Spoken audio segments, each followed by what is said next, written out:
The following is a presentation of TFNN. Mindful Living with Allie Ford and Tom O'Brien. Sometimes I get a good feeling, yeah. I get a feeling that I never had before. No, I get a good feeling, yeah. Call now, toll free at 1-877-927-6648. Internationally at 727-445-1044. Now, Allie Ford and Tom O'Brien. Namaste and welcome to Mindful Living, everybody, where we want to help you get healthy, feel good, and live life to the fullest every single day. I'm Allie Ford, yoga teacher and co-founder of GetMindWise.com, and I am so grateful that you've chosen to be here with me this evening. I hope that you're having a beautiful evening, that you're feeling healthy and well, and that you are smiling. Tonight, I'm discussing mindfulness in the workplace and why thousands of companies are investing in mindfulness training programs to help decrease stress and increase overall employee happiness and productivity. Now, my company, MindWise, at GetMindWise.com, specializes in bringing mindfulness training programs to employees at all levels within corporations. And mindfulness training programs are helping to really people embrace life. And it's not just in the workplace. Mindfulness can help you improve your quality of life in all facets of your life, whether that be at work or in your personal life, in your personal relations, and in your heart. So stay tuned for that conversation. And first, I'd like to invite you and extend a special invitation to all of you to join me next year in 2015 on 1 or 2 yoga and meditation retreats. I like to call these health and wellness vacations.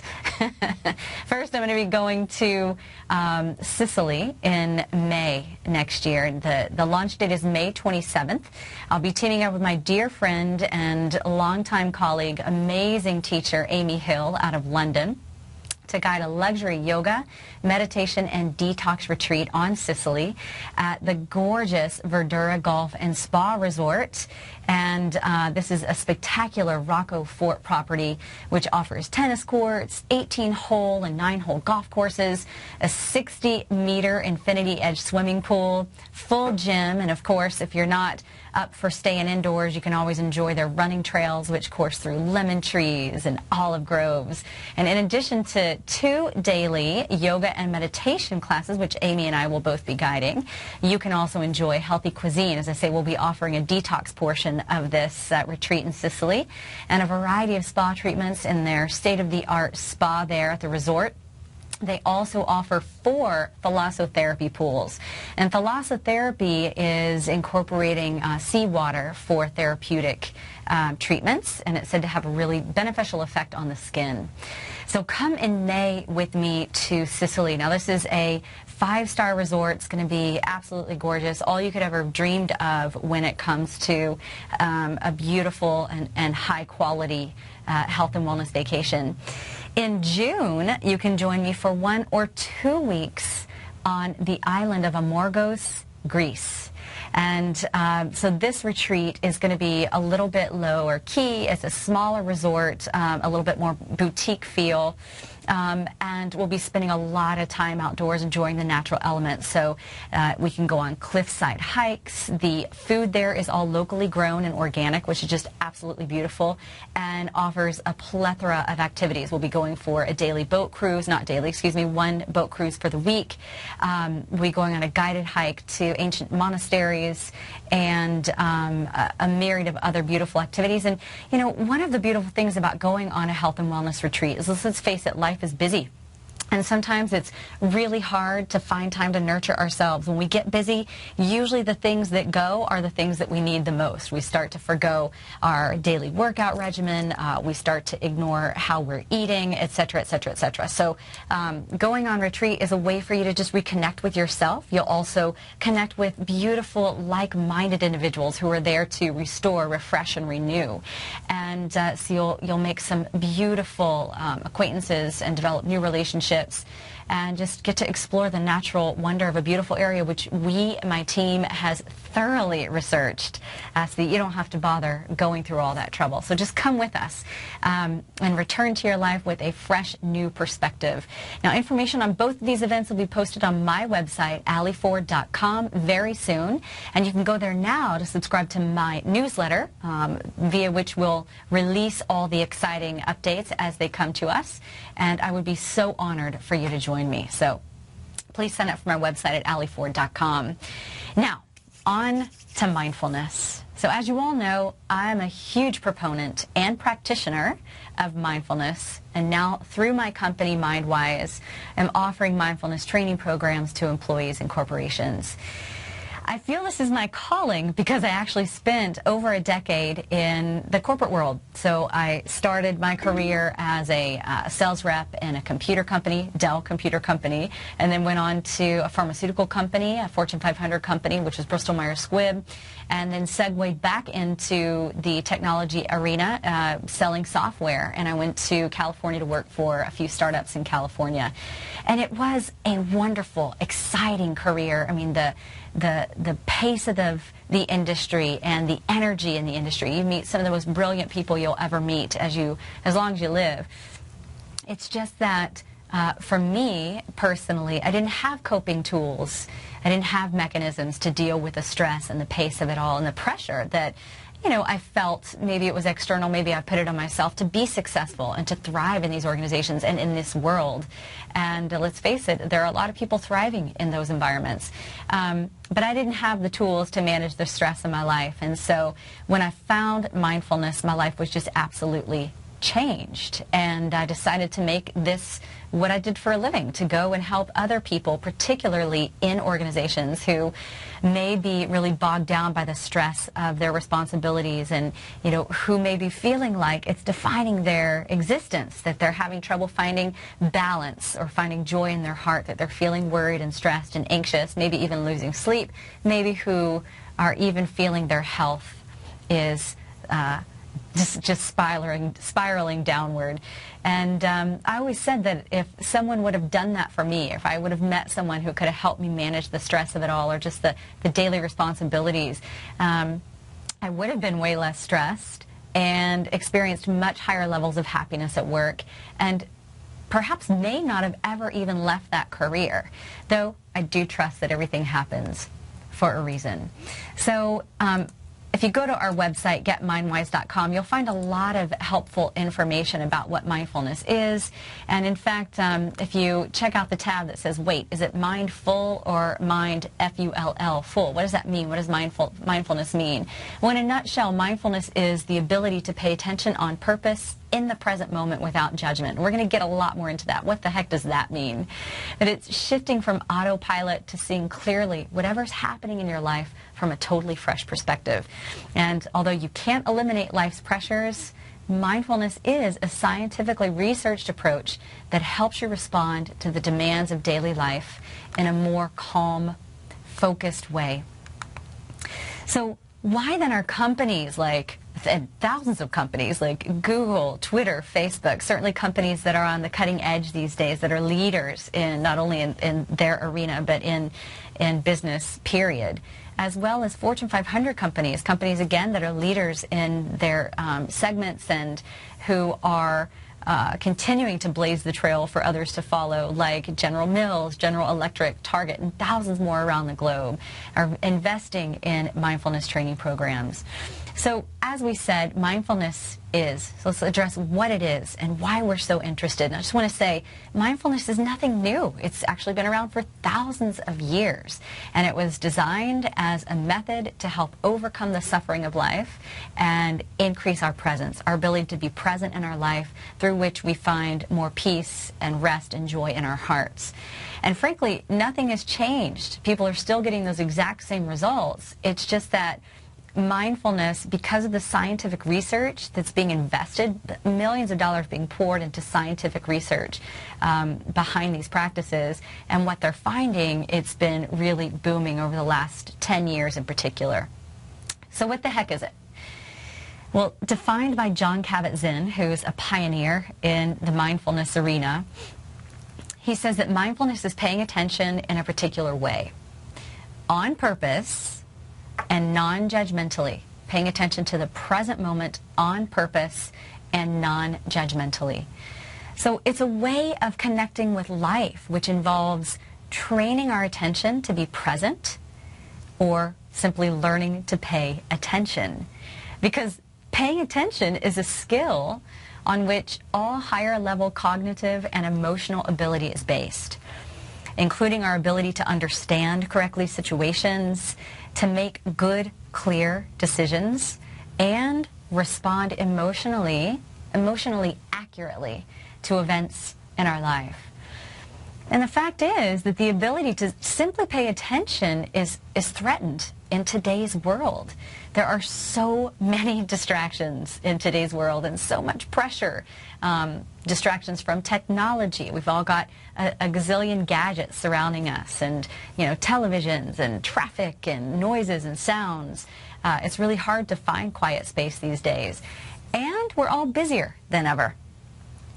So that our mind is constantly running all over the place. We're constantly thinking. And our mind rarely ever sits still. So our mind is constantly coming up with new ideas, new opinions, things to worry about, and reactions, or busy planning for the future, right? What's our next to-do item? Where do we want to be in 2, 5, 10 years? What are we going to have for breakfast tomorrow? Where should we eat for lunch? Whom should we invite? What should we order, etc., etc.? Or we're consumed with remembering the past. And this might represent as, questioning why things turned out the way that they did, or reminiscing about memories. And, that can be a sweet thing to do, but when we get consumed there is when the problem comes in. So we're either constantly thinking about the past or thinking about the future. In other words, continuously, just constantly thinking. So much so that we're rarely focused on the present moment and rarely focused on what's actually happening right here and right now. And I'll say that when we can learn to do this, so much clarity is brought to our life, so much more enjoyment and so much more peace, even during the hard times of life. And that, I think, is just something that takes practice. Mindfulness takes practice. But when you can learn to be present and observe the things that are arising for you, whether they're sweet or bittersweet, as we said, a fresh perspective is brought to those circumstances, and you have less of a tendency to ponder things that can exacerbate suffering in your life. This moment right here, right now, is actually the only moment that's happening. It's the only moment we've got, because you can't change anything that happened in the past, and you have no idea. As much as you can plan, which, let's face it, that's important, but as much as you can plan, you really have no idea what's going to happen in 5 minutes, 10 minutes, or in an hour, or especially tomorrow. So learning to focus on the present is such a gift, and that's why it's called a gift. If you remember that saying, the past is the past, and the future is the future. The present moment is the gift, because it's the only one we actually have right here and right now. But when we're not focused on it, we miss out on so many details, so much information, like conversations, like the one that maybe our colleague needs to have with us, or our partner, or our child, and they really need our attention, but we're so preoccupied with the thoughts in our mind. Either we're checking a text or checking an email, or just the mind is racing about some conversation or some event that happened at work that we're actually not present. We're not there. And you can think of a million examples of when your mind is preoccupied. And so this would be the opposite of mindful. Yeah, the mind is full, but it's not fully engaged in the present moment, and that's what mindfulness is. But it's also with a certain attitude, which we'll talk about, so that you can embrace the present moment in a healthy, friendly way. So when we come back, we're going to be talking about how to incorporate mindfulness in your life and why companies are offering it to their employees. So stay with me.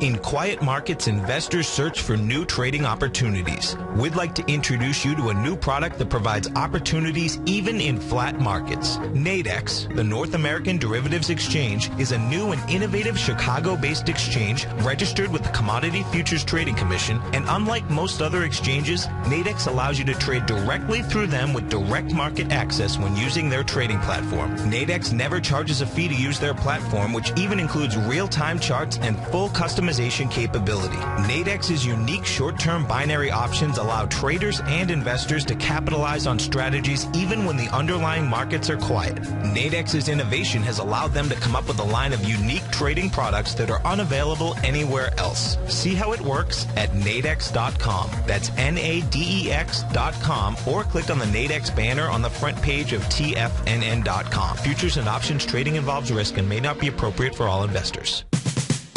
We're told to follow our passion and everything else will fall into place. I hope that's what each of you are doing each and every day. Hi, I'm Steve Rhodes, host of the Money Master Show at TFNN.com, and my passion for technical analysis is what led me to the most fundamental discovery in pattern recognition, the Rhodes Momentum Indicator, market scanner, and trading strategy, a set of tools that identify the momentum and power of the trend, the likes of which have never been seen before, for every market and every time frame. Yes, folks, the trend is your friend, unless you're on the other side. New to technical analysis? This is the place to start. And experienced traders take advantage of the trend like never before. Experience the power of the Rhodes Momentum Indicator each day, available to subscribers of my newsletter service, Mastering Probability. I guarantee your satisfaction for the next 30 days unconditionally, so there's no risk to you other than being on the wrong side of the trend. Mastering Probability, available on the homepage of TFNN.com. And folks, live with passion. No matter where you listen to TFNN programming, we want you to know you can always access your favorite shows on demand through TFNN.com. TFNN airs live programming every market day from 8 a.m. till 6 p.m. Eastern, and you can view each program by accessing Tiger TV through our homepage. We even have an easy link for all mobile devices, including iPhones and iPads, located at the top right-hand corner of the TFNN homepage. You can use your smartphone to view Tiger TV, but if you don't have a mobile connection that can keep up with streaming live video, then you can simply visit TFNN.mobi in the browser of your smartphone for live streaming audio of all of our programs. The mission of TFNN is to educate our audience directly and interactively through our interactive website and radio call and talk shows. TFNN is able to teach all levels of investors the technical skills needed to trade in today's marketplace. In order to get the best information possible, TFNN has assembled the most respected financial minds in the country to provide the most current news and comprehensive advice available. TFNN.com. Educating investors. Yesterday's gone. Tomorrow's not here. What are you doing right now? Mindful Living with Allie Ford and Tom O'Brien. Oh, sometimes I get a good feeling, yeah. I get a feeling that I never had before. No, I get a good feeling, yeah. Welcome back to Mindful Living, everybody. Today we're talking about mindfulness, especially the practice of mindfulness, what that means, and why thousands of companies around the globe are incorporating it into their businesses to help employees improve overall employee happiness, to decrease stress, and improve overall productivity. So just before the break, we were talking about what mindfulness is and giving the technical definition of the word mindfulness. But I think when you're looking at what mindfulness is, it can be really helpful to look at what it is not. So to name some examples, you can probably remember or think of a time when you're having a conversation with a loved one or a friend or a colleague when suddenly your mind becomes preoccupied and you can see their lips moving, but you can't hear what they're saying. This is what Dr. Ellen Langer calls suddenly you're there, but you're not really there because the mind became full of thought or started to race. Along the same vein, maybe you were trying to read a book only to get to the end of a page and have no idea what you just read. Again, the mind became busy and drifted away. Your body, your eyes were engaged in the act of reading, but the mind was busy, so not fully focused. Or maybe you're trying to sleep and you just can't fall asleep, or maybe you fall asleep but you can't stay asleep because your mind just won't stop racing, such that you become involved in these activities of life, of your daily life, daily existence, without your most important tool, without the full focus of your mind, which is a gift we've all been given, this amazingly powerful tool to help comprehend whatever we take in. You know, the mind is the tool that we use, but unfortunately, half the time we feel like our mind is controlling us rather than us controlling the mind, and such that we become invested in activities or involved in activities quite mindlessly instead of mindfully. And studies show that we're actually in this state of mind where our mind is racing and checked out, not fully engaged in our activity at hand, about 50% of the time. 50% of the time checked out or not present. And you can imagine how that could affect your life virtually in every possible way. Just as we said, if you're at work and trying to focus on a project, maybe you can get the project done, but you might get it done in longer time and with more mistakes because the mind wasn't fully focused. Or, as we said, the examples I just gave in your personal life and trying to have a conversation with a loved one, or even while you're trying to sleep or drive.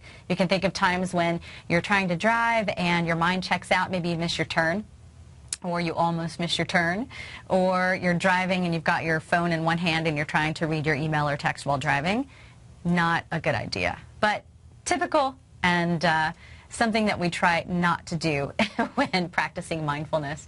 So when our mind is racing this way and we have all these thoughts coming up, it can be very easy to get stuck in these thoughts that really are just thoughts. Oftentimes they're not even reality, they're just thoughts. Their memory or their ideas, or their imagination, sometimes quite creative imagination.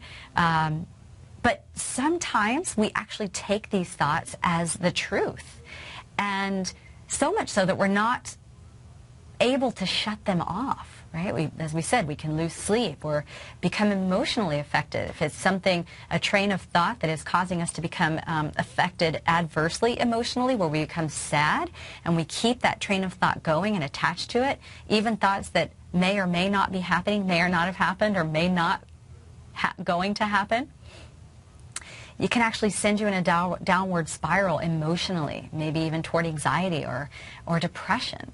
And it's these thoughts that when we get stuck or allow them to continue that can end up limiting us in so many ways in terms of what's actually possible for us as human beings. And the fact is that racing thoughts affect how we feel and behave, so they bring up emotions, and these emotions can oftentimes direct our behavior in the world, both toward ourselves and toward others, toward our environment. So mindfulness techniques help us observe these thoughts, to be present with what's rising for us, and see them as just that, as thoughts, which can help facilitate our ability to ultimately let them go. So when we learn to pay attention to the present moment, life becomes so much more full, so much more rich and alive. In fact, Jon Kabat-Zinn says that mindfulness is a way of reclaiming your life, and that it's not just a technique, it's actually a way of being. Though there are many techniques one can use to train attention and increase mindfulness and learn to live mindfully, essentially becoming more aware. Now, when living mindfully, what are we becoming more aware of? Or what are we paying attention to? Well, anything really. It doesn't matter as long as it's happening right now. So you could pay attention to your body or bodily sensations as they arise. And this is a really key place to practice that non-judgment that we talked about, because oftentimes when we start to pay attention to our body, long-held patterns of judgment come in. Same holds true with our emotions. You could pay attention to your emotions as they arise. You know, you might notice, hey, I'm feeling sad right now. And sometimes we'll start to define why, or we'll say, I can't believe I shouldn't feel this way. And that can only exacerbate how we're feeling. So it could be the difference between this. Let's say you notice you're angry and you say, boy, I'm angry right now, you know, versus I'm angry. I am angry, and your heart rate starts to change, and you start thinking about all the things that happen that cause that anger, and then the anger overcomes you, and it starts to define how you behave, and you're slamming doors, or you're yelling, you're raising your voice, you're becoming impatient. So when you start to pay attention to your emotions and become aware of your emotions, and you say, and you pause in that space, I'm feeling angry right now, you have the opportunity to then respond differently to situations rather than react. So maybe you're learning to pay attention to your emotions. Maybe when you learn to pay attention, you direct your attention into your conversations with others, and then you're in your communications and your relationships with others become much more rich. So improving your relationships. Or maybe you just pay attention to what would otherwise seemingly be very mundane, day-to-day, repetitive events like driving to work. You know, if you drive the same route to work every single day, sometimes it's very easy to just turn on the autopilot and just check out. You've got your blinders on. You're not noticing the cars that pass you, or, you know, the new landmarks that you might be passing, or just the weather, the beautiful weather. That could be an opportunity just to say, it's a blue sky. It's a brand new day. Whatever I'm holding on to, I can let go. I don't need to carry any negativity over with me from yesterday into today. I can choose to let it go. It might just be noticing the blue sky that initiates that response. As we said, it might be reading a book, so you don't have to go back and reread another page. And just by infusing some awareness into these activities, we can learn to develop new, healthier relationships to all aspects of our lives. And scientific evidence shows that this benefits us in so many ways. So then, how is this affecting companies? Why are companies interested in bringing mindfulness to their employees, and usually as part of their wellness initiatives? Well, these statistics come from a study by ComPsych, and they were published in USA Today in 2012. And in this study, a random survey of 5,000 professionals showed that 63% of that group had high levels of stress at work, or experienced extreme fatigue, or felt out of control. So something about their environment was making them feel really overwhelmed. 39% said that their workload was the top cause of stress. So just like I could relate to when I was in the corporate world, that I had a lot of responsibilities on my plate and didn't have a really effective coping mechanism for setting priorities, for thinking about things clearly. And the more that my responsibilities increased, the more overwhelmed I became.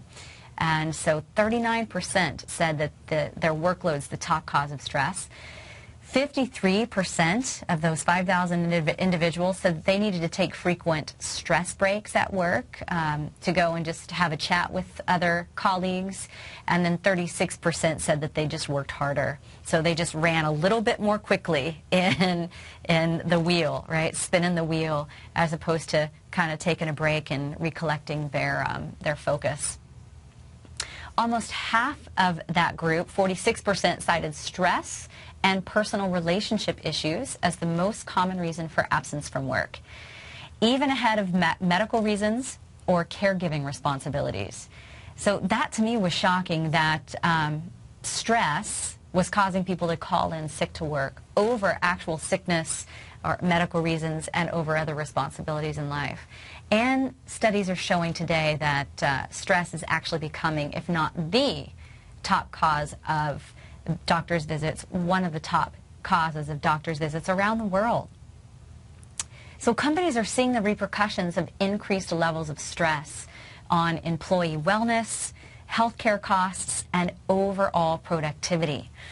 And as a result, many are investing in mindfulness programs to help improve employee wellness. And this has a big impact on a company's bottom line. The fact is, healthy employees make healthier bottom lines.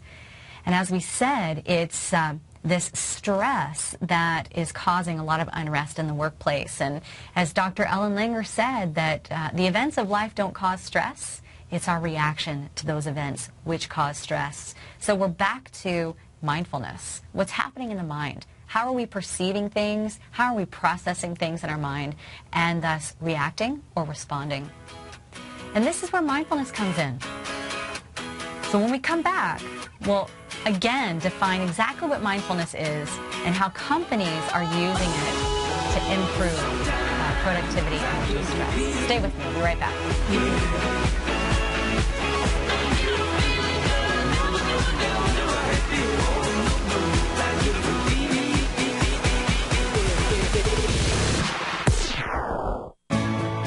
You take a hands-on approach to managing your investment strategy. You're always looking for the next trading opportunity to magnify your perspective. Direction Shares connects sophisticated traders with a powerful array of ETFs from a wide range of asset classes. The markets may go up and down, and you want tools for both sides of the trade. Discover how we can help at DirectionShares.com today. An investor should consider the investment objectives, risks, charges, and expenses of the Direction Shares carefully before investing. The prospectus and summary prospectus contain this and other information about Direction Shares. To obtain a prospectus or summary prospectus, please contact Direction Shares at 800-851-0511. The prospectus or summary prospectus should be read carefully before investing. An investment in the funds is subject to risk, including the possible loss of principal. The funds are designed to be utilized only by sophisticated investors such as traders and active investors employing dynamic strategies. Investors in the fund should understand the consequences of seeking daily investment results, understand the risk of shorting, and intend to actively monitor and manage their investments. Distributor Foreside Fund Services, LLC. Who says you can't take it with you? TFNN says you can. With your mobile device and TFNN's live radio streams, TFNN has put it all in the palm of your hands. No special apps to download.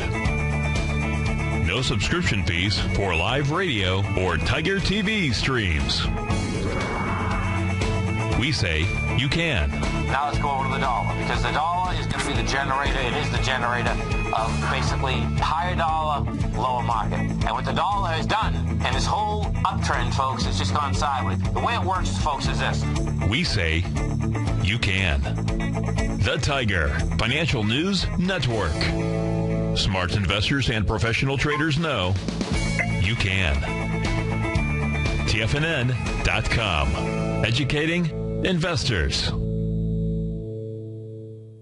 Life is a mystery to be lived, not a problem to be solved. Mindful Living with Allie Ford and Tom O'Brien. Oh, sometimes I get a good feeling, yeah.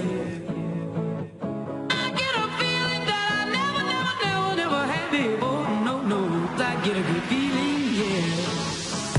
Welcome back, folks, to Mindful Living, and today we're talking about mindfulness and how to apply it to your work life. So mindfulness is really two things. It's first paying attention on purpose in the present moment on what you choose. So you're not allowing your mind to race around or jump from subject to subject with no discipline. Or when you find it's doing that, you very gently yet sternly direct it back. So learning to pay attention, and with qualities like compassion, curiosity, friendliness, and acceptance. So you could say mindfulness is a state of mind, a calm, focused frame of mind, combined with a healthy attitude that facilitates stress relief for both the practitioner and the people around them. And in mindfulness practice, we train both of those things, the ability to pay attention and the ability to cultivate positive qualities in your daily life to help facilitate more calm and peace in your heart. Now, some people might say, hey, listen, I'm already focused, I'm successful, I'm compassionate, and I'm calm. And I say to those people, there's a long list of really successful, some of the world's most successful individuals who tout mindfulness practices as the key to their success or to their improved health. People including Oprah Winfrey, Chade Meng Tan, a founding member of Google, Ray Dalio, founder of the $130 billion hedge fund firm Bridgewater Associates, and media moguls Arianna Huffington and Robert Murdoch. So mindfulness is about optimization, so that you function at a higher level in both work and in your personal life. But it does take practice. Now, we probably all fall into the category of too much to do and too little time, right? That's why we're feeling so rushed in the first place and anxious and maybe even depressed or worried. So how much time does it take? Well, at MindWise, when you go to our website, you're going to find practices that are just 10 minutes a day or less, and just a little bit of mindfulness. You know, even Dr. Ellen Langer said just pausing, noticing something new in your environment is mindfulness. And in that second, you infuse this fresh perspective into your day and into your life. The challenge is remembering to pay attention. That can be the hard part, because it's really easy to get caught up in your head. So at MindWise, getmindwise.com, we have our corporate mindfulness training program where we actually come on site and spend a day intensive or two with employees, and then we've got an online automated follow-up system which pushes daily mindfulness practices to employees. So they don't have to remember. We take the remembering out of the equation, and our clients and people who've graduated from our course say it has just been so beneficial in decreasing stress and improving their quality of life at a time when they really needed it. You'll also find on our website, getmindwise.com, courses for individuals. If you're not part of an organization and you're looking for mindfulness courses for your daily life, at the top of our website you'll see a tab that says courses, and then you'll scroll down and you'll see the daily courses that we offer. Courses like a Sleep Well course, which is designed to help you improve your sleep. A de-stress course, which is specifically helpful for those individuals who are feeling exacerbated or high amounts of stress in your life. You'll find a free 5 days of mindfulness course that just helps you with some really basic mindfulness practices like meditation or breathing techniques, things that are really soothing and healing to bring your mind back into the present moment. But it does take practice, so it's helpful to have a tool like this to hold your hand along the way. And studies show that it's well worth it. You know, as we said, companies are really turning to mindfulness to help reduce stress. The Benson Henry Institute out of Boston reports that stress-induced conditions account for 60 to 90% of all doctors' visits. 60 to 90%, that's more than half, or almost all, less than 10, up to almost but 10% of doctors' visits caused by stress-induced conditions. And the World Health Organization estimates that stress is costing companies at least $300 billion a year through absenteeism, through turnover, and low productivity. So through mindfulness practice, we actually learn, as I said, to pay attention to specific things in the present moment. One of those things is our body. All emotions have a release in the body or bring signs to the body. So if you're feeling angry, if you're feeling sad, you'll feel sensations in your body. So we learn to bring awareness to our physical body. This can be really helpful in managing the stress mechanism. So sometimes stress or thoughts that are causing worry and anxiety lead to initiating the stress response in our body. In fact, that's how the stress response begins in our body. The stress response begins when we interpret a situation as dangerous or difficult. So we think it, and then the body responds. And the response is the body releases stress hormones into our bloodstream. And those hormones increase our breath and heart rate, and they cause our blood pressure to rise. And this is called the fight or flight response. It's meant to be a short-term phase, which allows us to act quickly for survival, get up and run, or flee the situation. So it's a very reactive mode. Yeah, for example, you get an email from your boss who says, hey, you know, you're not working hard enough, or maybe you're underperforming. If you interpret that situation as a personal attack, then you'll initiate the same response in your body as if you were being chased by a hungry tiger. So it's all based on our perspective, just like Dr. Ellen Langer said. If instead you see it as he or she is just trying to help you, or perhaps maybe they're just in a bad mood that day, then you're much less likely to experience the stress response in your body.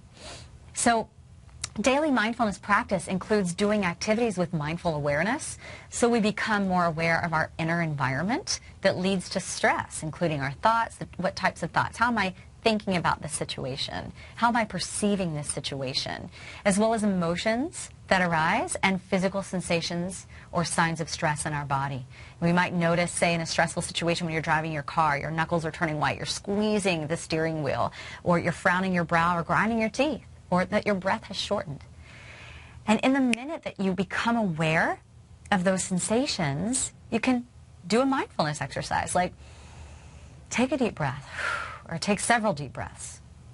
And before you react, before you enter that reactive mode, get up and run or fire off a nasty response to that email, then you have an option to respond in a more appropriate way. So this skill is actually called metacognitive ability, where we're more able to notice signs of stress in our body and how it's connected to our thoughts. And so overall, this ability to respond makes the workplace a much happier place to be, a much less reactive, a much less stress where employees are attacking each other or feeling like they're being attacked in their head. So that reduces stress. Now, people who are stressed get sick more often, and people who practice mindfulness are less stressed and thus have less stress-related illness. What is the science behind it? Well, it's quite remarkable. I find it fascinating. A study by the National Health Institute showed that mindfulness practice resulted in 50% fewer doctor's visits for individuals. It lowered blood pressure comparable to prescription drugs for moderate hypertension, relieved chronic pain by 50% or more, helped 75% of long-term insomniacs fall asleep in just 20 minutes. And this is specifically through meditation practice. That mindfulness practice and meditation specifically reduced blood sugar levels in diabetics and helped reduce, or decrease anxiety by up to 70%.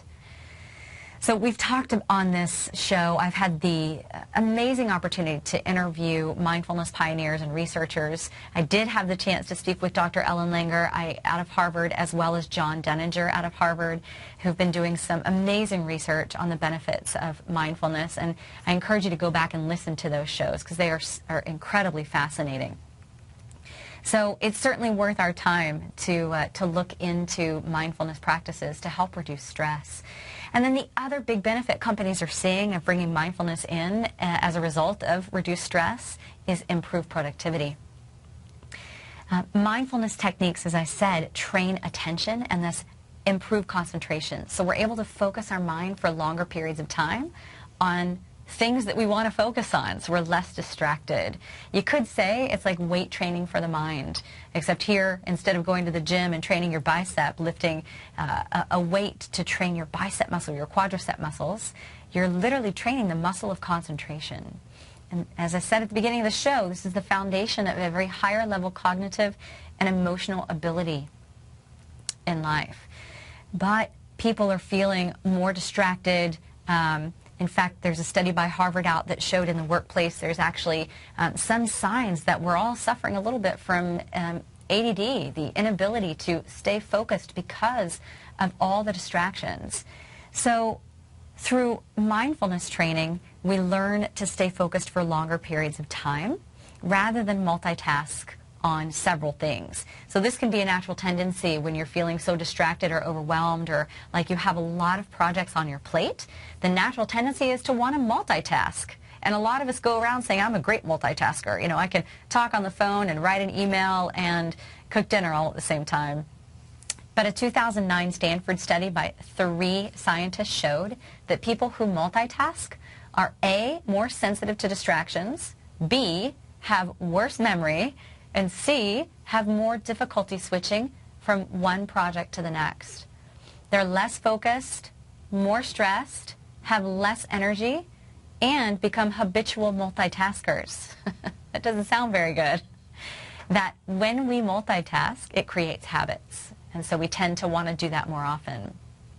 So attention training, which we do through mindfulness practices, or improved concentration, improves what we call our signal-to-noise ratio so that we can focus on what's truly important and get things done with more quality and more efficiency. So one way to incorporate mindfulness right now is to stop multitasking. And it can be really tempting, I know, but just become a little bit more aware. Just become aware of when you have that tendency to multitask. Checking an email or a text while you're at dinner with an important colleague or friend or another person, another human being across the table. I like to think of the example I set for my children if I'm doing this because, I mean, how many times, I'll tell you, countless times I've gone out to dinner with friends. And I know it's a sign of the times, but I'll be sitting at a table next to a table of teenagers and not one person's talking. They're all probably texting each other on their phones. So I have a new rule at my house, no technology at the table. Or perhaps consider technology-free meetings at your corporation or company. A lot of companies are doing this so that people can really focus on listening. You know, it's enough to be distracted by technology or the temptation to check that incoming email, voicemail, or text. You know, it's just as challenging to try to quiet the thoughts in our mind racing about how much you have to do after this meeting is over. So think about no technology in your company meetings. Now, another way attention training is contributing to improved productivity at companies is because it helps us develop emotional intelligence. And we've talked about this on this show quite a bit as well. You may be familiar with emotional intelligence, and it is, you could talk about it for days. But in a nutshell, emotional intelligence means our ability, it has to do with our ability to manage emotions in a healthy way, both our own and those of others. And in Daniel Goleman's book, which is titled Emotional Intelligence, he says that it's even more important than IQ in determining our success in life. So experiencing emotions in a healthy way would mean, as I said before, noticing that you're feeling anger. Hey, anger is there, rather than get swept up by anger, as in the case of rage. Or noticing that sadness is there. Hey, this experience I'm going through it's causing sadness. I feel sad at the moment. But rather than attach to that sadness, which then could become chronic or lead to depression. So when we train our attention to be present, we become more self-aware of thoughts, words, feelings, and actions, and aware of emotions as they begin to arise. And as I said earlier, it's in this space that we have an opportunity to then respond differently, even in the presence of those emotions, rather than react to those emotions. So first it starts with self-awareness, emotional intelligence, self-awareness, becoming aware, and in that space, choosing to respond differently. And this is known as self-control.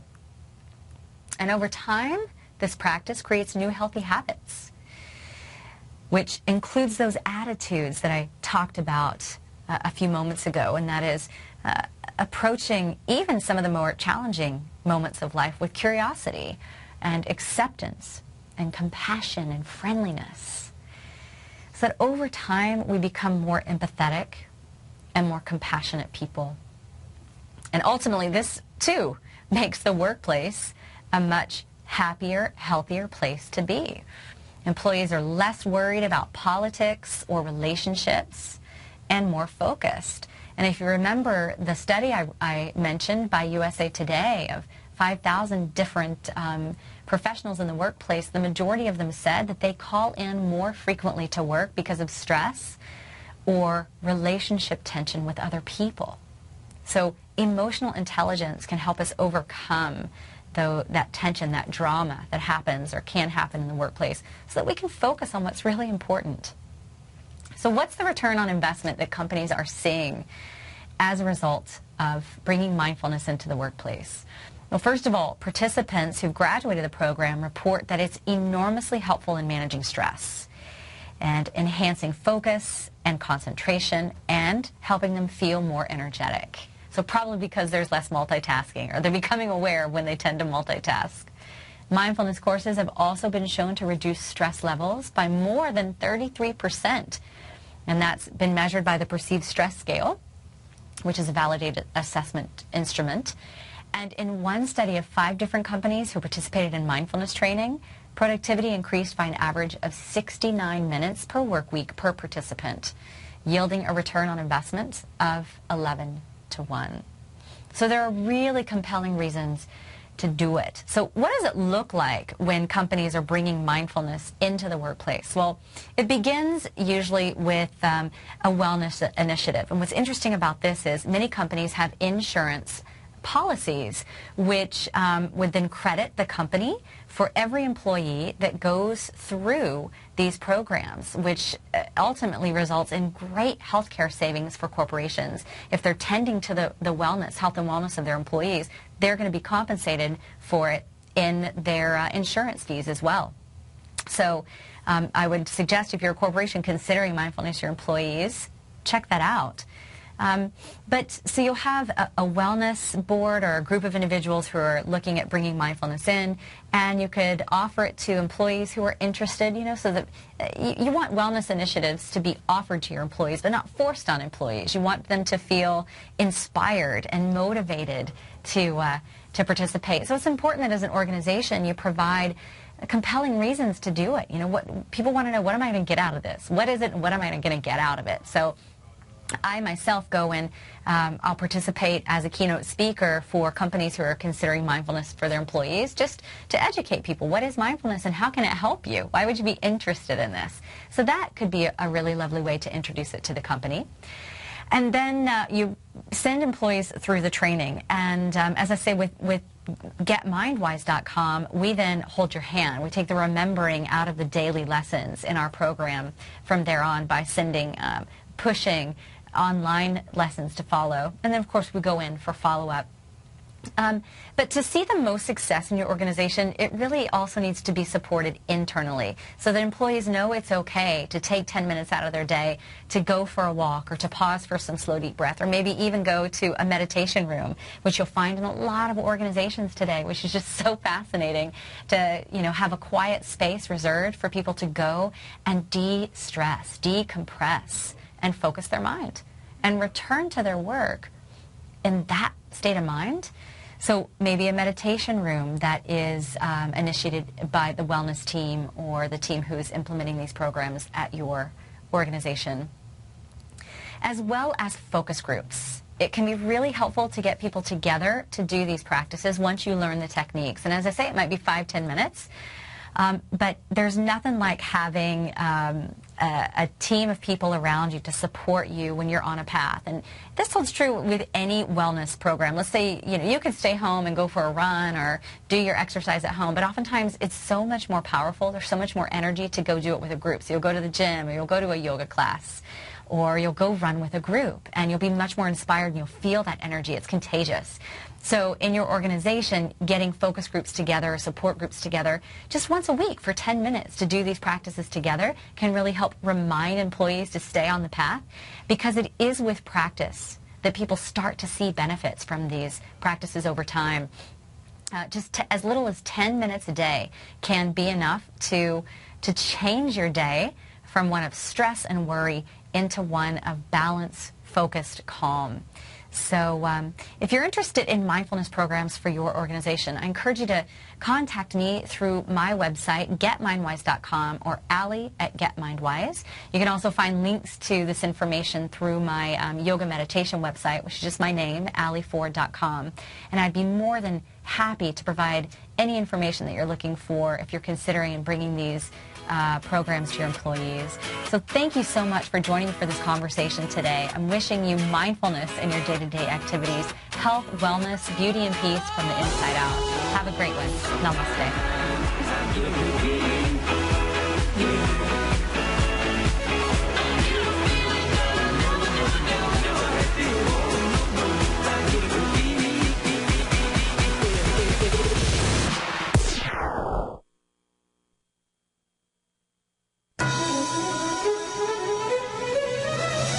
This is TFNN.